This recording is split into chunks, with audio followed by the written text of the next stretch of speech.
원래는 이제 그 감각기관의 대상이 욕망의 대상이 5개였으니까 감각기관도 5개였겠죠. 이제 아까 봤듯이 3가지 단계를 거쳐서 마너스라는 게 생기게 됩니다.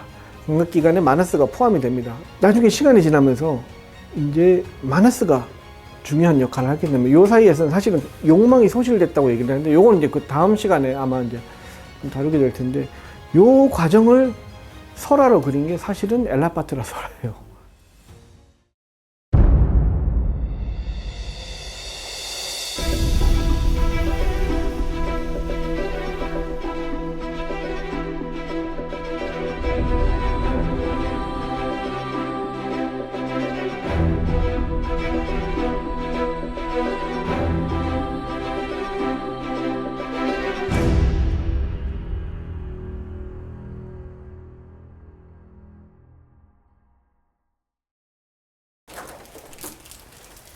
자, 그래서 지금까지 이제 보통 우리가 12철하고 그러죠. 12가지 인식 영역이라고 얘기도 하고 이제 아니비설신이 색성량 미촉법이라고 하는 체계가 사실은 이 어쩌면은 이제 그 붓다의 직원이 아닐 수도 있다는 말씀을 이제 들었습니다. 그리고 그 가능성은 충분히 있고요. 뭐 어떤 게 진실인지는 사실은 알 수가 없어요. 알 수가 없지만은 근데 그렇게 생각을 해보시면 될 것 같아요. 그러니까 어떤 가르침의 내용을 생각을 해볼 때 좀 더 시스템적으로 잘 갖춰질수록 후대에 만들어진 내용일 가능성이 되게 높아요. 그러니까 우리는 보통 반대로 생각하잖아요. 시스템에 되게 잘 갖춰져 있으면은 오히려 이거야말로 붓다의 가르침이라고 생각하는 경향이 있어요. 근데 사실은 반대예요. 왜냐면 시스템이 잘 갖춰져 있다는 말은 누구한테 얘기해도 잘 먹히게 만들었다는 소리거든요. 근데 원래 붓다의 가르침 자체는 어쨌거나 개인적으로 얘기를 하던 거기 때문에 그 시스템을 이렇게 만들려는 욕구 자체가 그렇게 그 안에서 이렇게 보이거나 교수를 체계화하려는 욕구가 그 초기경전 안에서 하다못해 추가된 내용에서조차도 없잖아요. 그죠? 없는데 그걸 생각해 보면은 오히려 이제 요게 이제 크게 이제 이상하지 않다라는 것도 그리고 자이나에서도 결국 이제 이렇게 얘기를 하고 있다는 이런 점도 그래서 왜 근데 이게 오감 중에 오감과 연결이 되느냐 그 부분에 대해서는 사실은 비판도 많고 아니면 이거야말로 불교의 진리다라고 얘기하는 사람들도 많아요.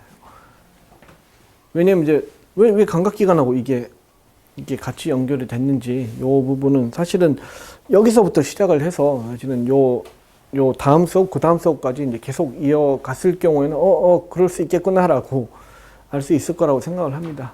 그래서 조금 좀 빨리 달리기는 했는데, 지금부터 조금 좀 가벼운 주제로 넘어가가지고, 이렇게 마너스가 도입되는 과정을 보이는 것처럼 보이는 설화가 하나 있어요. 그게 이제 엘라파트라라고 하는, 보통 이제 한역에서는 이 용왕이라고 설명하는데, 나가라는 종족 있잖아요. 나가가 사실은 동물적으로 치면 코브라거든요.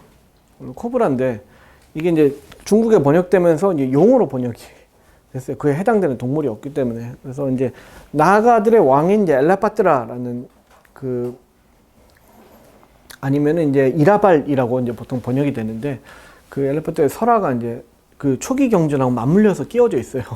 끼워져 있는데 그 엘라파트라가 이제 그 빨리어는 이제 에라파타라고 얘기를 이제 설명이 되고 이제 그 이라발 용왕이라는 식으로 얘기를 하는데 보통 이제 나가 일족의 이제 대왕이라고도 얘기를 합니다. 그래서 요 얘기가 어디 들어가냐면 율장에 들어가 있어요. 율장에 이제 법장부가 소지한 경제는 이제 사분율이죠. 사분율이고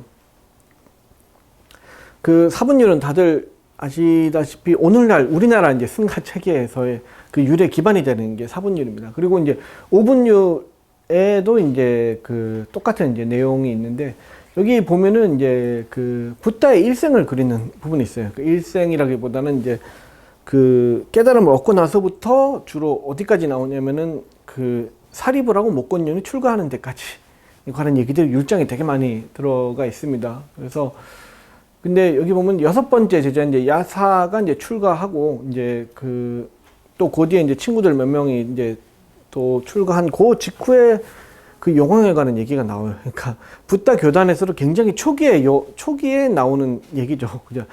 붓다 교단 자체에서 제자들이 하나둘 들어올 때 용왕이 이렇게 등장을 하는 얘기가 나오는데 이게 거의 마하바가에도 그 비슷한 이렇게 그 붓다의 이제 그 성도 이후부터 이제 사립을 못 건너 출가까지 다루는 부분이 있는데 여기서는 내용은 거의 비슷한데도 요 용왕에 관한 얘기는 빠져 있습니다. 그래서 이제 이라발 용왕이 이제 예언을 기억하고 삼음 바라문들에게 7가지 질문을 던지면서 현세에 태어난 붓다를 찾아 나서는 이야기라고 할 수 있는데 이 내용을 좀 이렇게 보면은 그 엘라파트라는 그 나가족의 대왕인데 이 사람이 원래 전생에는 스님이었어요.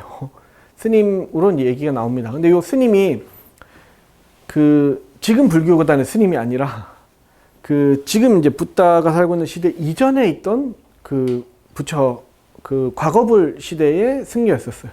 승려였었는데 과거불 시대의 승려의 그 과거불 시대 이제 그 밑에 출가를 한 승려였었는데 한 가지 그 죄를 범하게 됩니다. 죄가 뭐냐면 그 엘라라는 풀이 있는데 그 풀을 실수로 가다가 꺾어버리게 돼요. 생각해보면. 그것도 뭐 여러 버전의 얘기가 있습니다. 일부러 꺾었다는 얘기도 없고, 뭐 배 타고 가다가 실수로 붙잡다가 꺾었다는 얘기도 있는데, 그 죄 때문에 그 이번 생에 이제 해탈을 못 하게 됩니다. 해탈을 못 하게 되고, 그 죄 때문에 다음 생에 뱀으로 태어납니다. 코브라로 태어나게 되는 거예요. 나가로 이제 태어나게 됩니다. 근데 나가로 태어났지만은 좀 나가 중에 이제 왕으로 이렇게 갈 정도로 이제 크게 성장을 하게 되죠. 그래서 다시 이제 그 당시 자기가 이제 그 가섭불의 시대였는데 가섭불 밑에 승려였다가 죽어가지고 다시 나가로 태어나니까 다시 가섭불한테 찾아갑니다. 제가 어떻게 하면 좋겠습니까? 라고. 그죠? 가섭불 입장에서도 황당하죠. 원래 자기 밑에 제자였는데 나가가 돼서 나타나가지고 이걸 어떻게 합니까? 라고 나오니까. 근데 이 죄를 지은 거는 어떻게든 이 갚지 않으면은 할 수가 없으니까 이제 예언을 이렇게 하나 내려줍니다. 그러니까 어떤 예언을 내려주냐면은 그 다음 생에 그 내가 이제 죽고 나서 한참 시대가 흐른 다음에 다음 생에 새로운 붓다가 나타날 텐데 그 붓다한테 이제 의뢰를 하면은 요 문제들을 해결을 할 수가 있을 거다라는 식의 얘기를 합니다. 그러니까 나가로 태어난 요 업을 씻을 수가 있을 거다라고 얘기를 하고 그리고 이제 어느 정도 이제 성장을 하고 왕으로서 이제 자리를 딱 잡은 다음에 공모를 해요. 가만히 앉아 있을 수가 없고 찾으러 다녀야 되잖아요. 근데 그 나가 이제 왕이니까 왕이 이제 이 아무래도 이제 그죠 체면에 있으니까 자기가 찾으러 다니지 못하고 공모를 해요. 그러니까 요 정도 수수께끼를 풀어내면은 요거는 붓다일 거다라고 생각하고 7가지 수수께끼를 냅니다. 7가지 수수께끼를 공모를 하는데 그래서 삼은 바라문들이 요 문제를 풀려고 찾아왔는데 이렇게 질문을 7가지 수수께끼를 내니까 아무도 풀지 못하고 곤혹스러워하기만 합니다. 그리고 이제 공모가 그 될 때쯤에 그 붓다가 직접 가는 건 아니고 날라다라는 청년이 있는데 그 청년도 뭐 이제 무슨 자신감인지 이 수수께끼를 풀려고 이렇게 가는데 가는 길에 이제 붓다가 기다리고 있다가 답을 가르쳐 줘요, 몰래. 가르쳐 줘 가지고 요 질문에 대해서 붓다를 통해서 사실은 답을 가르쳐 줘서 이제 깜짝 놀라서 아, 드디어 이제 이 세상에 드디어 새로운 붓다가 나타났구나. 라고 생각을 하고 만나러 가보자 라고 만나서 뭐 이런저런 얘기를 듣다가 이제 결국에는 귀의를 하게 됩니다. 근데 귀의를 해서도 뭐 문제를 아직까지 해결을 하지는 못해요. 왜냐면 귀의를 해서도 이제 이번 생은 축생으로 태어났기 때문에 안 되고 좀 나중에 기다리고 있다가 이제 내 후임으로 나중에 미륵이라는 사람이 오던데 그때 그냥 문제를 풀어주는 게 아니라 뒤로 토스를 해서 이제 해결을 하게 되는 걸로 얘기가 끝나는데 이 질문의 내용이 문제예요. 질문이 누가 왕들 중에서 으뜸인가? 그리고 물든 자와 물듦은 같은 것인가? 어떤 것이 청정함을 성취하는 것인가? 어떤 일을 일컬어 어리석은 자라고 하는가? 어떤 이가 흐름에 떠다니는가? 무엇을 얻었을 때 지혜로운 자라고 일컫는가? 어째서 흐름이 흐르지 않게 되는 것을 해탈이라고 일컫는가? 라고 하나하나 되게 어려워 보이는 7가지 질문이죠.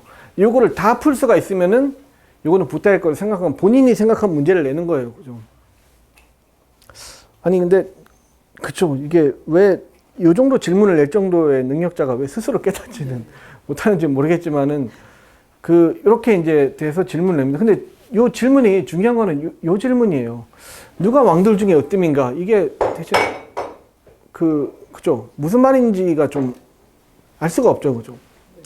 문제 자체의 의도를 알 수가 없죠. 다른 것들은 어느 정도 알 수가 있는데 그래서 요거는 일종의 수수께끼예요. 어떻게 보면 스핑크스와 비슷하죠. 그러니까 반인 반수 같은 존재가 질문을 던지는 요런 케이스인데, 요게 이제 전 세계적으로 의외로 흔하지는 않아요. 그러니까 반인 반수의 질문으로 뭔가가 해결되는 요런 경우가.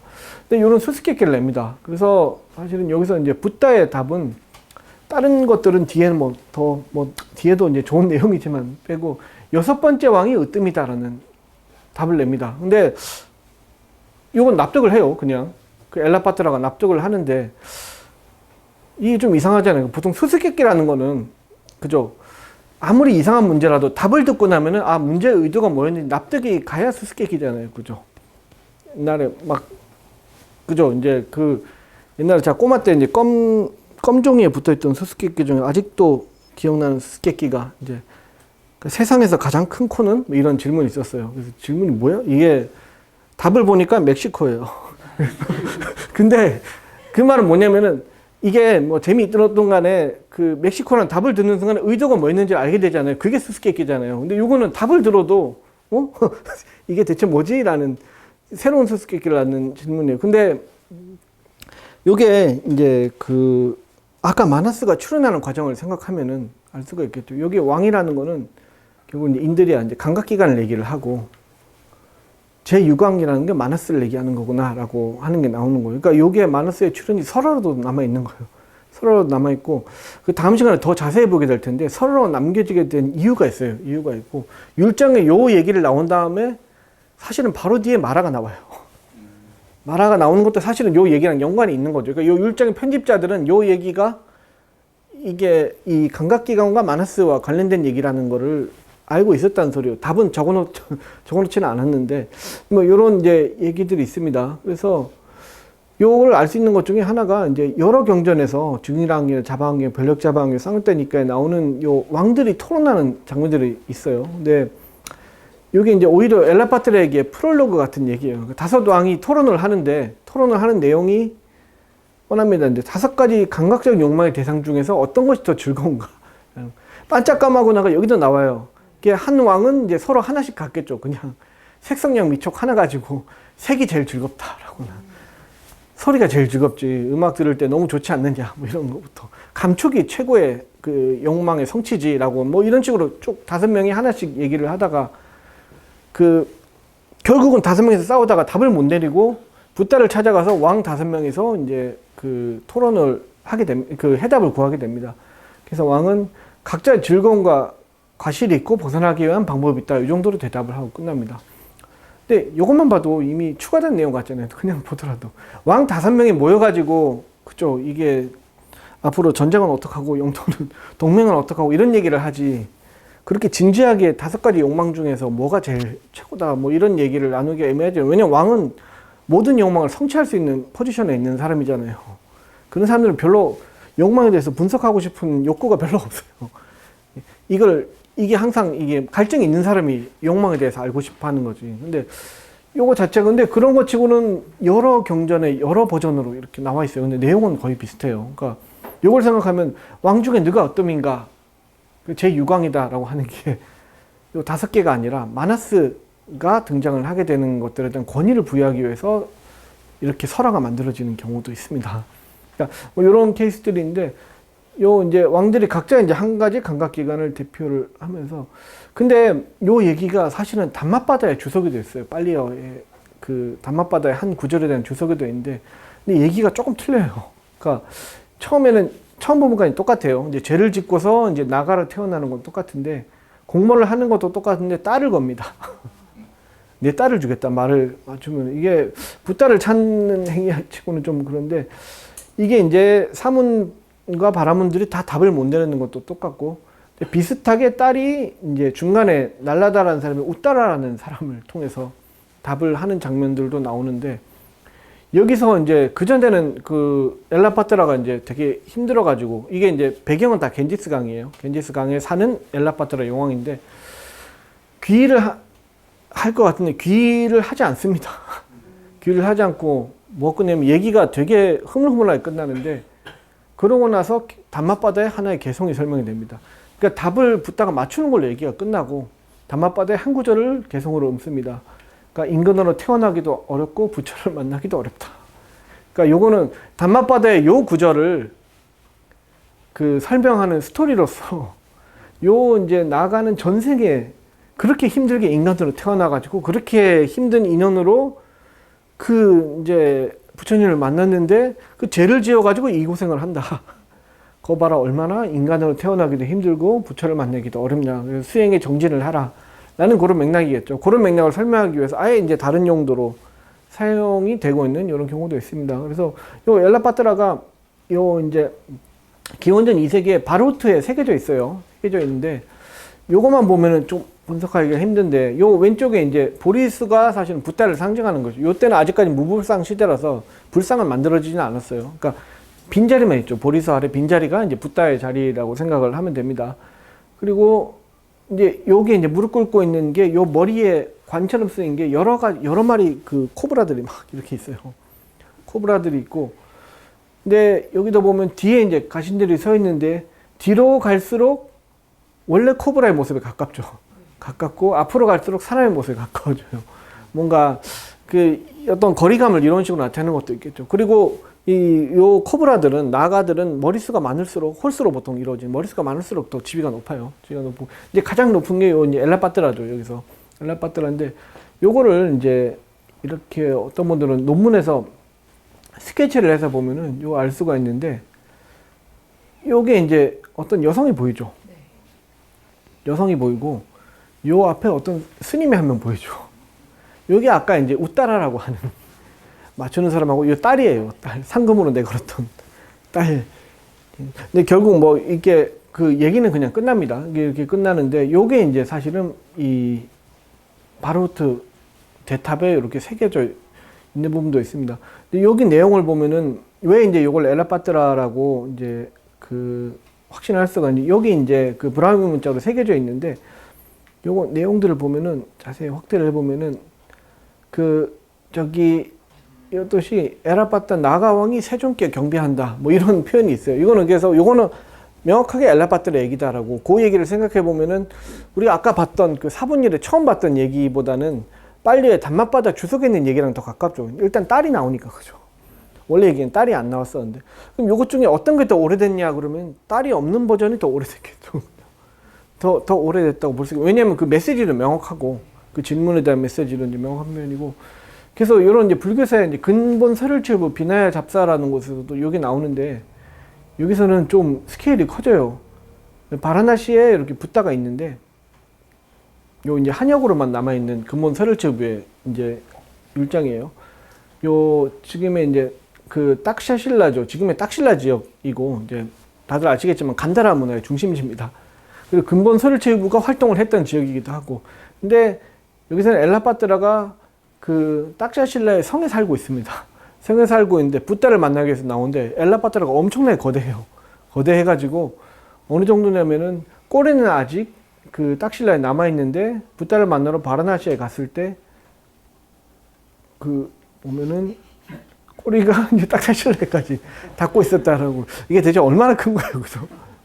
이거 과장인데 이게 일종의 지역화 현상 중에 하나예요. 이게 뭐가 있냐면은 그 불교가 이제 각 지역으로 전파를 돼가지고 발전을 하게 될 때 나타나는 현상 중에 하나가 그 전까지는 그냥 불교를 인도 땅에서 온 부처님 이야기 이렇게 받아들이다가 나름대로 불교 교학 체계가 그 안에서 생기고 승단이 발전을 하게 되면 처음 나타나는 현상이 그 자기들의 땅에 붓다가 발을 안 디뎠던 사실이 굉장히 부끄러워지게 돼요. 좀 이게 좀 부끄러워지는 거예요. 이게 내가 성지고 이 절이 있는 곳이 붓다 발도 안 닿았던 곳이란 말이야 라고 해서 각지에서 붓다의 발이 닿았다는 그런 설화들을 만들기 시작해요. 이 지역화 현상 중 하나니까 스리랑카도 보면은 처음 시작하는 게 그죠. 붓다가 직접 왔었다는 얘기들을 역사서에 집어넣죠. 역사서에 집어넣기도 하고 아니면 이제 그 불족적이라고 그러죠. 이제 붓다에 발자국을 새겨놓은 게 이제 붓다가 왔다는 어떤 증거물 중에 하나처럼 이렇게 쓰게 되기도 하는데 여기서도 딱샤실라까지는 붓다 간 적이 없으니까 요 지역에 있던 사람들도 이게 이제 붓다와 인연이 있던 지역이란 걸 이제 만들어내는 그런 장면 중에 하나입니다. 그 같은 얘기가 이제 다른 식으로 나와 있어요. 여기서는 그리고 사실은 이 머리에 머리에 나무가 자라는 장면이 나와요. 그 나무가 이제 자라는 장면으로 이제 진행됩니다. 그래서 되게 이제 괴로워하는 장면처럼 이렇게 나오는데, 뭐 여기에 이제 사실 계속 이제 개연성을 부여하는 거예요, 얘기에. 왜냐면 나가가 계속 붓다를 기다리면서 힘들어하는 이유가 납득하기 힘들잖아요. 그러니까 왜냐면 이제 상금을 자꾸 거는데, 인간들한테. 근데 보통은, 그죠. 상금을 거는 쪽이 신분이 높냐, 아니면 상금이 걸리는 쪽이 신분이 높냐면, 거는 사람이 신분이 높아요, 그죠. 나가는데 왕으로 태어났으면 그래도 이걸 버리라고 해야 되나 싶은 느낌이 있잖아요. 그러니까 그 개연성을 불려하려고 근본 서열체부 이제 비나에서는 요 머리에 나무가 꽂혀가지고 이 고름이 터지고 굉장히 괴로워하는 걸로 나와요. 뭐 괴로운 이유를 하나씩 이제 만들어주는 요런 이제 현상. 그러니까 시대가 갈수록 계속 개연성이 부여되는 요런 장면들도 있습니다. 근데 요 얘기가 근데 딱실라하고는 상관이 없는 게, 요 딱실라에서 살고 있잖아요, 그죠? 딱실라에 살고 있는데, 인도에 사실 코브라가 두 가지가 있어요. 한 가지가 이제 인도 코브라라고 해가지고, 요거는 이제 1m에서 1.5m 정도, 되게 작죠, 그죠? 할아버지도 되게 키가 작은 사람들. 요 뱀을 사실은 별로 무서워하지는 않아요. 근데 나가 이야기, 그 나가라고 하는 그 설화가 이제 만들어지게 된 거는 사실은 요 킹코브라예요. 킹코브라는 최대 이제 5.85m까지 발견된 적이 있어요. 그래서 요거는 어떤 사람이 이렇게 들고 있는데, 이 정도면 사람을 삼킬 수 있는 크기죠, 그죠? 그리고 5.8m면은, 그죠? 이게 그냥 보면 도망쳐야 돼요. 이게 도망쳐야 되는, 요런, 이제, 요게 아마 이제 그 나가 신앙으로, 이제, 왜냐면 나가가 이제 지역에 따라서는 신앙의 대상으로 쓰기도 하거든요. 근데 요게 이제 오른쪽인데, 근데 사는 지역을 보면은, 요 킹코브라 사는 지역은 동부에 한정돼 있어요, 인도에서. 딱 슈라마는 전통 지역까지만 살고 있어요. 그러니까 요게 이제 사실은 얘기가 동부에서 만들어졌구나라는 것도, 동부에서 나가 신앙이 퍼지기 시작했구나라고. 왜냐면 서쪽의 사람들은 그렇게 큰 코브라를 본 적이 없어요, 살면서. 그러니까 본 적이 없지만은 그 얘기만 듣고 있는 거예요. 그러니까 근데 자기들 본 작은 코브라의 어떤 큰 버전이 있겠지라고 생각을 하고 있는 거예요. 근데 요 딱실라에서 이렇게 살고 있는 게 말이 안 되는 거죠, 그죠? 그러니까 요 이제 지역화 중에 하나입니다.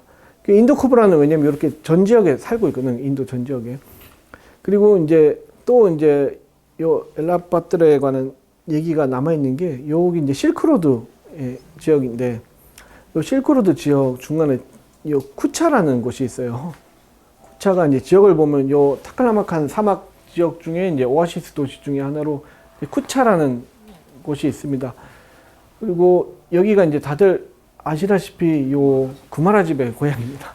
구마라집의 고향이고, 여기에 이제 그 유명한 이제 석굴들이 있는데, 주로 여기 이제 요런 이제 석굴들을 빼면은 이제 뭐 키질 석굴이나 이런 데를 빼고, 잘 안 알려진 석굴 중에 심심 석굴이라고 있어요. 그 조그만 석굴인데, 여기 심심 석굴에 요런 식으로 천장에 돔에 여러 이 붓다의 모습이 새겨져 있는 그림이 있었어요. 근데 요게 이제 옛날 28년도 논문의 사진을 보면은 요렇게 이제 안에 배치가 돔처럼 배치가 돼 있는 거예요. 근데 지금은 어디 있냐면은 요 돔을 통째로 떼가가지고 베를린 박물관에 가 있어요. 석굴에 요 파내가지고. 근데 옛날 사진하고 붓다의 배치 순서도 틀려요. 그러니까 떼가면서 조립을 잘못한 거예요, 지금 여기서. 근데 여기 이제 보면은, 근데 우리가 볼 부분은 요 중에서 제일 흐릿한 요 부분이에요. 맨 아랫부분인데 요 부분이죠. 요 부분을 밑에서 보면 이렇게 돼 있지만, 납작하게 돼 있지만, 실제로 안에서 들어가서 보면 이렇게 요 사진처럼 늘어나 있겠죠, 그죠? 늘어나 있는데, 이걸 좀 확대를 해도 잘 안 보이죠. 근데 여기 보면은 맨 오른쪽에 요 부분이 있어요. 다시 확대해 볼게요. 여기 보면은 아직도 잘 안 보이죠. 이게 요 부분인데, 요 부분, 요 색칠을 한번 바꿔보면 이게 뱀이에요. 뱀인데, 이게 엘라파트라라고 어떻게 알 수가 있냐면은 요 머리 위에 나무가 있어요. 네네. 나무가 보이죠, 그죠? 요걸로 엘라파트라고 볼 수가 있는데, 문제는 요렇게 퍼졌을 때 실크로드에서 뱀이 모양을 봤을 때 코브라가 아니에요. 초록뱀이잖아요. 코브라 중에 초록색 코브라는 없어요. 그러니까 그냥 초록뱀인데, 이게 이제 왜 그렇게 되냐면은, 여기 이제 최근에 나온 과학 논문 중에 하나인데, 요게 이제 요 갈색 지역으로 된 게 코브라가 사는 지역이고, 이게 이제 파란색 지역으로 된 게 일반 뱀이 이제 주로 그 사는 지역이에요. 그 요 부분에 이제 노란색에 해당되는 요 지역이 중복되는 지역이잖아요. 중복되는 지역에 요 일반 뱀들이 코브라 흉내를 내는 장면들이 나온대요. 그러니까 왜냐면 코브라가 이렇게 부풀려지는 게 인간으로 갈비뼈가 이렇게 밖으로 확 늘어나는 거거든요. 이게 전투 중에 이렇게 확 이렇게 겁을 주려고 늘어나는 건데 다른 뱀들이 코브라 흉내를 해서 자기들도 코브라처럼 이렇게 되는 장면이 일어난다 이런 건데 요것은 이제 우리가 이제 필요한 자료들은 요거예요. 이제 쿠차국은 사실은 요 이제 어떻게 보면은 그냥 일반 뱀들이 겨우 걸쳐서 사는 지역이고 코브라는 전혀 넘어갈 수 없어요. 요사이 히말라야 산맥이 있기 때문에 코브라가 살 수 없는 지역이에요. 그러니까 그 지역에 따라서 동물이 바뀌는 거예요. 코브라가 뭔지를 보니까 나가가 뭔지를 모르는 묘사를 보면 그냥 뱀 얘기 같거든요. 그러니까 뱀처럼 이렇게 설명을 하고 있는 뭐 이런 지역화 중에 하나입니다. 그래서 요 위에 이제 나무도 근데 사실은 나무가 아니라 아까 엘라 풀이라 그랬잖아요. 엘라라는 풀이 사실 이렇게 생겼어요. 나무가 아니에요. 풀이고 나중에 커지면 키가 엄청 커지긴 해요. 한 2m 이상 커지긴 하는데 요게 이제 요 열매를 사실은 꽤 많이 생산을 하는데 인도에서 요게 나는 지역이 꽤 한정이 돼 있어요. 딱 요 지역 하고 이제 남쪽 지역하고 한정이 돼 있어서 엘라파트라에 관한 얘기도 사실은 동부에서 시작이 된 거예요. 아까 이제 킹코브라 지역이 동부에 이제 한정돼 동부에서 킹코브라랑 엘라풀이라는 이제 동부에만 나는 어떤 특산물들이 결합이 돼서 만들어진 얘기인데 배경도 겐지스강이었고요. 근데 요게 이제 요 실크로드까지 퍼지면서 저런 식으로 이제 변형이 되는 이제 이런 일들이 일어납니다. 그래서 그 중요한 얘기는 처음에는 이제 6번째 근 마나스를 좀 띄우기 위해서 만들었던 수수께끼 얘기가 뒤로 갈수록 의미가 이제 퇴색이 되고 막 변형이 되고 이런데 요 단맛바다 주석에서는 그래서 질문은 어떻게 나오냐? 질문은 그대로 나오냐? 그러면은 질문도 좀 밖에서 나와요. 질문이 내 답이 어떻게 나오냐면은 6문을 지배하는 자가 왕이다. 그러니까 이때는 이미 6번째 왕이 중요성 이런 게 다 없어진 거예요. 이미 그냥 안정돼 있는 거예요. 아니비설 신이라는 체계 자체가 이미 안정돼 있어가지고 굳이 6번째를 강조하는 이유 자체가 없어지게 되고 6문이게 되는 6가지 감각 기관을 얘기하는 거죠. 문이라는 게 6가지 감각 기관을 지배하는 자가 왕이다라고 뭔가 왕의 의미도 바뀌고 이런 식의 이제 변화가 이제 일어나게 됩니다. 그래서 그 감각기관의 구성의 변화가 요거는 이제 사실은 다음 시간에 할 얘기인데 오늘 얘기의 결론이기도 하고 다음 시간에 시작될 내용이 됩니다. 원래는 이제 그 감각기관의 대상이 욕망의 대상이 5개였으니까 감각기관도 5개였겠죠. 그리고 이제 아까 봤듯이 3가지 단계를 거쳐서 마나스라는 게 생기게 됩니다. 감각기관에 마나스가 포함이 됩니다. 이거 왜 포함이 됐는지에 대해서는 계속 이제 다음 시간에 계속 이제 얘기를 하도록 하겠습니다. 그리고 나중에 시간이 지나면서 이제 마나스가 중요한 역할을 하게 되면 요 사이에서는 사실은 욕망이 소실됐다고 얘기를 하는데 요건 이제 그 다음 시간에 아마 이제 좀 다루게 될 텐데 요 과정을 설화로 그린 게 사실은 엘라파트라 설화예요. 그러니까 이게 6번째가 왜냐면 그냥 6번째 중에 6가지 중에 하나였다가 여기서 이게 마나스가 특별히 더 중요하다거나 이런 의미도 담지는 않았어요. 요 시기만 해도 그죠? 지난번에도 6번째로 마나스다라고만 얘기를 했지 마나스가 제일 중요하다는 얘기는 안 했는데 나중에 뒤에 경전들을 보면 결국 왜냐면은 이제 지금 생각하고는 마음을 잘 조정해야 되잖아요. 욕망을 5가지로 굳이 나눌 필요 없이 내가 무슨 욕망이 일어나든 잘 조정하기만 되는 건데 왜 5가지로 굳이 나눠서 얘기를 하냐. 이게 반짝감하고 내가 세태한 이유 중에 하나이기도 합니다. 근데 뭐 이제 요런 얘기들은 이제 다음 시간에 요 과정에 대해서는 오늘은 이제 여기서 여기까지의 과정을 사실은 살펴본 거고 요 과정에 사실은 엘라파트라 설화가 이제 관여되어 있는데 요 과정이 어떻게 일어나는지 그리고 거기에 이제 악마라는 캐릭터가 어떻게 작용을 하는지 그리고 악마의 개념이 또 어떻게 변해가는지 그러니까 감각기관의 개념이 바뀌면서 악마의 개념이 어떤 식으로 변해가는지 그리고 아마 4번째 시간에는 그 거북이의 비유라는 게 유명한 비유들이 있습니다. 거북이가 이제 그 자칼로부터 잡아먹히지 않기 위해서 이 사지를 이렇게 탁 숨기고 있는 이런 거북이의 비유인데 그때 요 자칼이 이제 마라 빠피아스로 많이 비유가 되는데 요 얘기들이 어떻게 변해 가는지 그리고 이게 이제 나중에 다시 자이나교하고 힌두교에도 똑같은 거북이의 비유들이 있거든요. 이게 이제 어떤 식의 이제 조합을 이루게 되는지 뭐 이런 것들을 하여튼 요 나머지 2시간을 통해서 살펴보도록 하겠습니다. 어쨌든 오늘 조금 소위 말해서 컴퓨터를 고치는 얘기 같은 좀 복잡한 얘기였는데 다들 끝까지 잘 따라와 주셔서 감사합니다. 어쨌거나 질문이 있으면 언제든지 지난 시간에 말씀드린 수업 중간에 그냥 끊고 말씀을 하셔도 되니까 언제든지 그냥 그냥 말을 그냥 하셔도 됩니다. 그래서 질문을 편할 때 해주시기 바랍니다. 예, 오늘 그 시간은 이것으로 마치도록 하겠습니다. 예, 감사합니다.